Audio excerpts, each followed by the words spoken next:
Okay mga kababayan, Chris Ulo po at welcome back po ulit dito sa ating YouTube channel.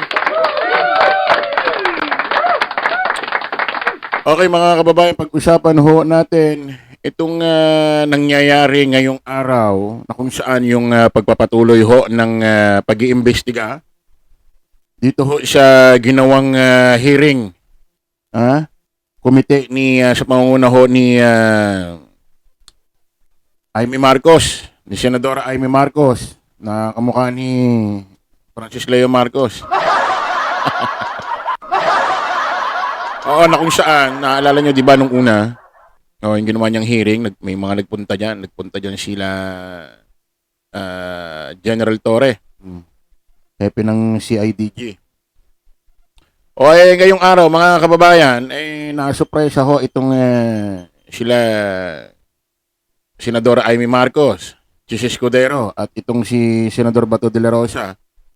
Dahil wala hong nagpunta kahit isang miyembro ho ng gabinete ni Pangulong Bongbong Marcos.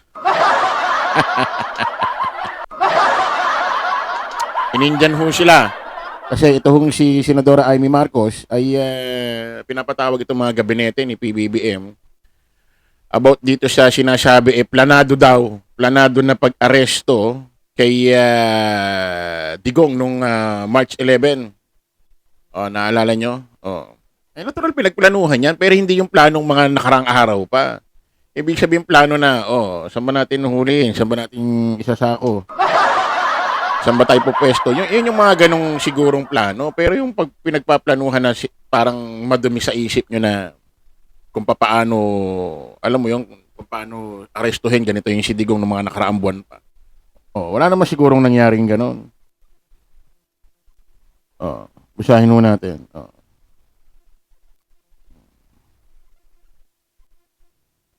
Ayon ho rin sa balita. Kaugnay pa rin sa pagkakaresto ng ICC kay dating Pangulong Rodrigo Roa Duterte. Mga miyembro ng gabinete ni PBBM hindi sisipot sa Senate hearing ni Senador Amy Marcos. Dito nga tayo sa isang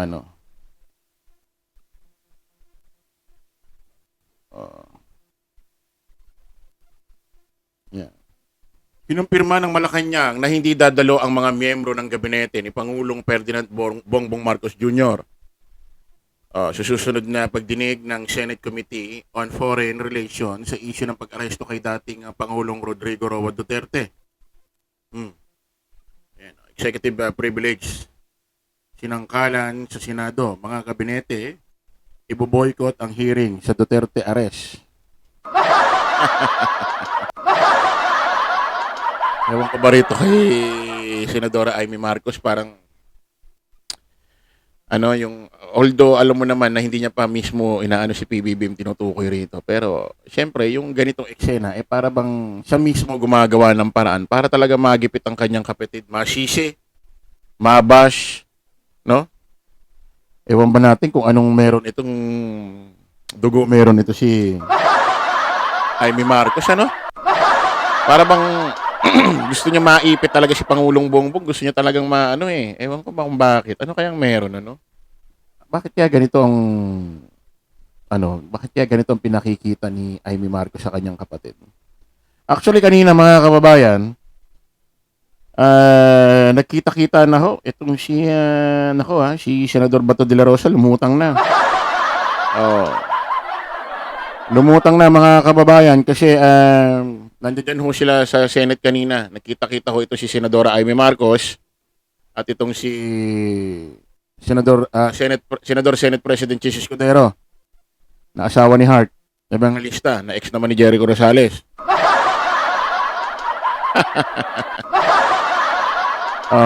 Ito ho sila. Kita-kita na sila.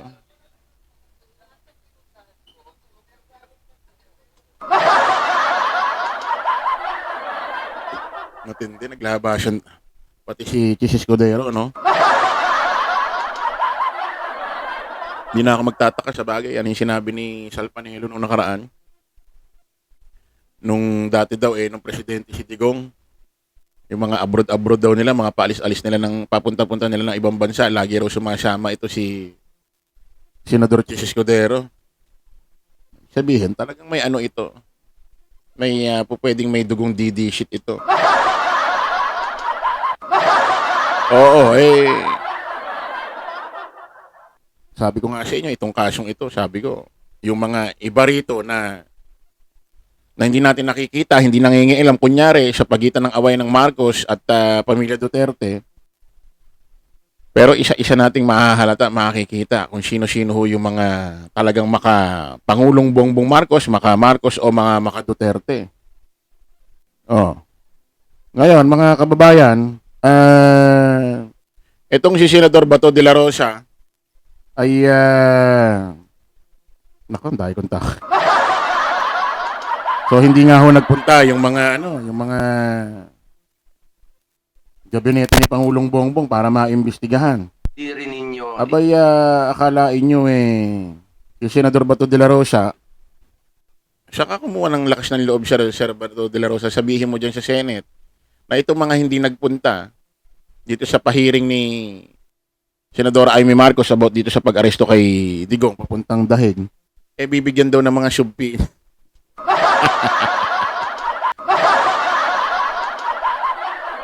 Talaga? Coming from you? Oo. Si Senador Bato de la Rosa ho, gusto kong ibigyan ho ng mga subpina itong mga hindi nagpunta. Bakit daw hindi nagpupunta? Baka binabastos daw itong Senate. Talagang pakakapalan na rin talaga, no? No? Pakakapalan na rin talaga. Kumbaga, di baling hindi ako magpunta, basta magpunta kayo, parang ganun eh. No? Kasi mga kababayan ko, ba't ko nasasabi? Ultimo, ito mismo si Senador Bato de la Rosa, ang kahit isang beses, hindi ho nagpunta sa Quadcom. About ho sa hearing ng Quadcom, doon sa House of Representatives, patungkol ho dyan sa war on drugs, extrajudicial killing. Sabi niya pa nga dati, pag nagpunta ho doon si Digong, pupunta siya. Hindi niya raw pababayaan yun. Hindi pa rin siya nagpunta, no? Nagpunta si Digong. Maraming ito si Senador Bato, maraming style ito eh. Maraming muka, maraming ugali, maraming itsura. Ang ganyan.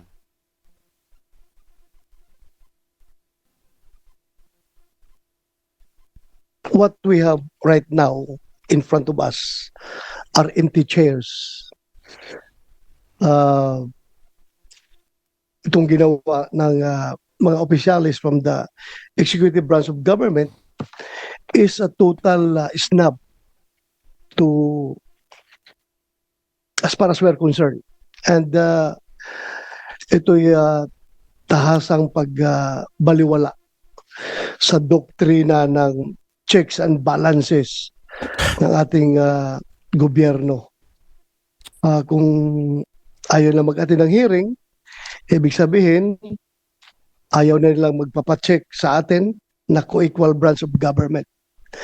So what will happen to this? Pag tuluyang ganito ang mangyayari is, I think we are now on the verge of a constitutional crisis kapag tuluyan nilang isnab yung ating imbitasyon. Wala namang yan. Ang tindi. Alam mo, Senador Bato de la Rosa, hindi ko alam kung saan kumuhugot ng kakapalan ng mukha mo, sir.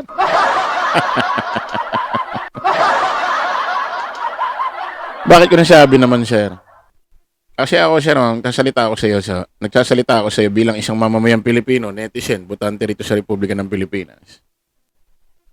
Kung ako ang nasa katayuan mo, at hindi kahit isang beses lumutang, nagpunta doon sa Congress, doon sa pahiring ng Quadcom, dito sa war on drugs, extrajudicial killing, baka di ko masabi yan eh.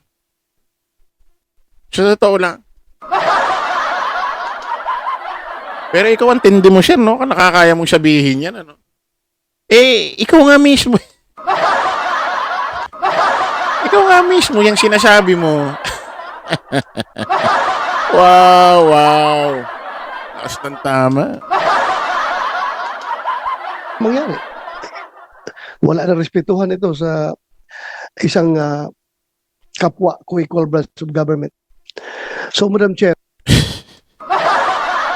Wala na raw respetuhan sa mga ahensya ng gobyerno. Naloko na.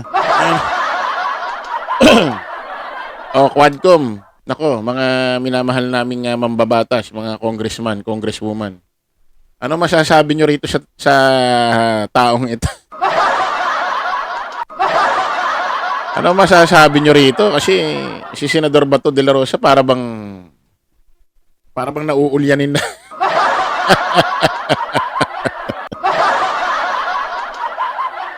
Isipin mo, binabastos na raw yung mga ibang ahensya ng gobyerno. Parang nakakaano no? Parang nakakapraning pakinggan. Sabi ko nga, mga kababayan, pakapalan na no? Pakapalan na Oh. Isipin mo, marinig natin kay Senador Bato de la Rosa ito. Siya mismo nga, yan nga, siya nga yan Siya nga yan, yung dinidescribe niya, siya yan.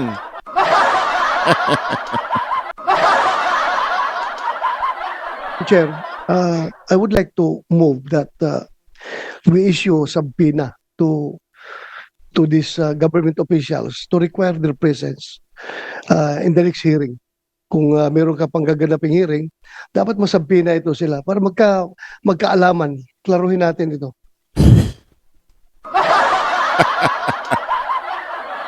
Ito mga kababayan, maliwanag ho. Galing ho sa bunganga ni Bato de la Rosa. Re-request niya kay Senador Amy Marcos na dapat to isabpina itong mga gabinete ni PBBM na hindi umatin ho ngayong araw sa hearing ho na ginagawa nila. Dinidinig nila about ho rito sa pagkaka-aresto kay Digong nung 11 ho ng Marso. Papunta ho sa dahig. Bigyan daw ng subpina. Ay, nako, Senador Bato de la Rosa. Sabagay, alam ko naman nararamdaman mo na sa ganyang salita paliwanag mo makikriticize ka. Mababash ka. No? Dahil ikaw mismo hindi nagpunta.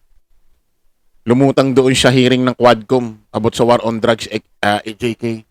Pero kinakailangan mo na lang talagang kapalan din talaga ang mukha mo, no? Kinakailangan talaga yung talagang pakapalan na talaga. Okay mga kababayan, maraming salamat po. Kita-kita tayo ulit sa panibagong live, panibagong vlog. Paalam po pa samantala ang inyong lingkod, Host Chris. Una lagi natin tatandaan doon, follow the majority, follow the right way. Maraming salamat po mga kababayan. Kita-kits po tayo ulit. Bye-bye po.